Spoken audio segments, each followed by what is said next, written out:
I like this picture here because it kind of shows you all geared up and ready to get into the water. So it isn't just as easy as, getting on the boat. You've got some gear that you take in there with you. Yeah. Yeah, actually, in that photograph, I'm in Australia and on the eastern coast north of Sydney, in a place called Newcastle, and also up near Port Stephens. We were making a film up there about juvenile great whites along the coasts, because, they would see sometimes a dozen or more in a single day, just cruising along the beaches, hunting the mullet and hunting different fish inshore, and even using mutton birds as target practice, which was really cool.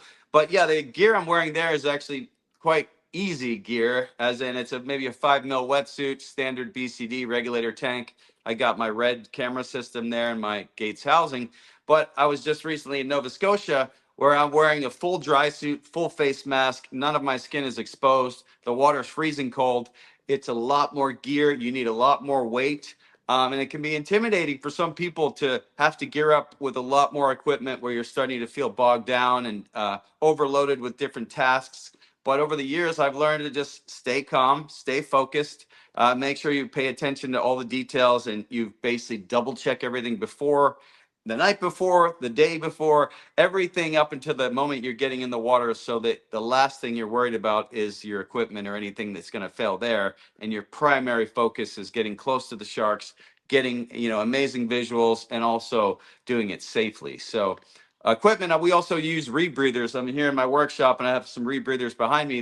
They're highly effective. They have no bubbles. You're like a Navy SEAL. You can be underwater for 7 hours, not breathe a single bubble. You're rebreathing your oxygen, and it's cleaning out the CO2 that you're basically exhaling. It's adding additional O2 from your solenoids in your backpack system, and it's scrubbing it out and cleaning it. So you're literally just breathing almost on a single breath the whole time that's being cleaned and replenished with oxygen. It's pretty incredible. Yeah. And we just talked about having a lot of gear in the water, but there's times you get in like this, where you've just got your mask and snorkel, a little bit of weight, Yep. a little free diving action. That was up in Norway with the killer whales, and that's a very warm wetsuit. It's like a 9 millimeter wetsuit. But that said, my face is still exposed, so your lips, literally your mouth, starts to go so numb that you can't even hold on to your snorkel or your regulator anymore, to the point where it goes numb, and you don't notice until you start breathing in water, because your mouth has become so desensitized by the cold and frozen that you can't seal it anymore. But it is nice to jump in sometimes and free dive. I did take a professional freediving class, which helped me bring my breath hold from about a minute and a half up to 5 minutes. It's called static apnea, where you're observed in a swimming pool and you're basically trying your best to hold your breath for as long as possible. You do breathe up exercises. And then there's dynamic apnea, where you're diving down into the depths and you're using dynamic energy, as opposed to static, where you're not expending energy. So there's different levels of breath hold based on if you're kicking and swimming down or you're just zenned out and relaxing. But all of that I learned, and it drastically helped my in water capabilities and getting closer Yeah. to the whales and the sharks. So yeah, there's a lot of elements. Very cool. And I couldn't leave out this picture of the camera gear because that looks pretty intense. There's a lot going on here. That's in New Zealand years ago, also on another killer whale film. And I was working with GoPro as well at the time. I still am. And they asked me to test out all of their new camera formats. I think it was the Hero 4, and they wanted me to try the 3D, the 4K 60, the 2.7K 120, the photo mode, the 3D mode, the whole. And then in the middle there, the big camera is the same camera they used to shoot Lord of the Rings and all the James Bond movies. um, all the cool like Hollywood films that are being released are often shot on that same camera, which is cool.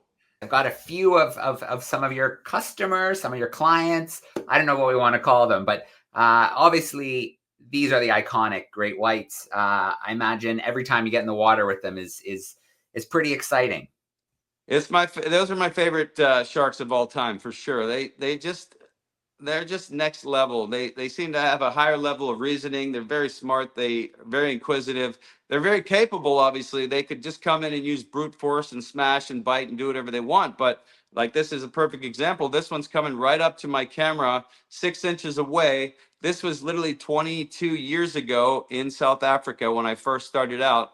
and I was blown away by how curious they were. And the shark would swim up and just bump his nose on my camera, but it wouldn't try to bite it. It would be curious from the electronics. And the white sharks are famous for this ability to spy hop, which is what this shark is doing, where you can see it's literally looking outside in the topside realm in the air world, in our world, to see what's happening. Like killer whales will do that. I haven't seen many other shark species do spy hops where they're looking outside of the water to see what's going around. So they're very tuned in to the environment. And then, yeah, this is just a great shot from Guadalupe. The visibility is there is phenomenal. It's one of the best places in the world to see great whites. And they're just, it's amazing to see 20 different great whites in a single day, and they all seem to get along. They're very polite. They're very professional. This was in Western Australia, down on the bottom. I like this one. Reminds me of like the side view mirrors on your car, where it says the objects in the mirror are closer than they appear. Because if you look at my monitor on the camera, the shark looks pretty wide and, you know, kind of far away. But then this shot is taken from the GoPro that I'm wearing on my head, and the shark is literally like just right in front of my camera. So I like to try to capture all the different angles I can when I'm immersed on a shark dive, to let people have the same experience, to know what it's like looking straight at the face of a great white as it comes to investigate the camera. So So I feel Andy, privileged to do that. yeah, very cool. I want to share another little video clip here that I have queued up. Can you tell us a little bit about how you shot this footage here? Oh yeah. So this is in New Zealand, and this is a super inquisitive shark, and I'm actually using a GoPro on a pole camera so that it will come in and get really close and really inquisitive. It can put its eye right up to the camera. Often if you're in a cage or even outside of the cage, the sharks can be curious, but sometimes they can also be very cautious, where they don't want to come close. But with a GoPro that's the size of your fist, they're much less nervous. They're much more willing to approach the cameras. Plus, using these GoPros allows us to get the sex of the shark. This is a male shark. You can see his claspers there. You can see pigmentation patterns on the dorsal lower caudal lobe there.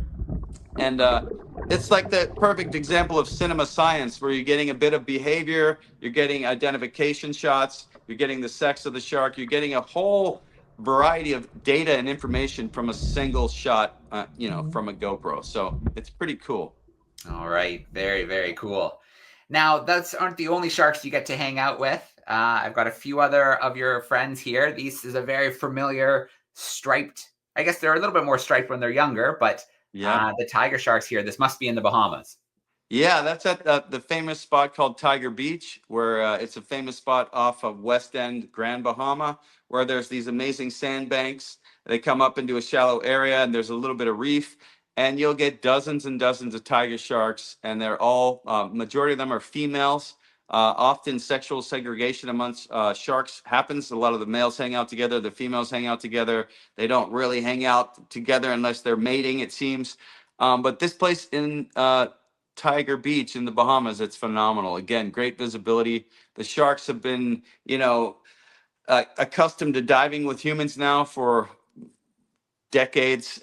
So it's, I would say, relatively safe. But again, anytime you're in the water with a predator, you have to, you know, be hyper vigilant and ready for anything, kind of. Maybe you can talk about these gorgeous creatures. I spent some time with them in Bimini, and it was an absolute blast.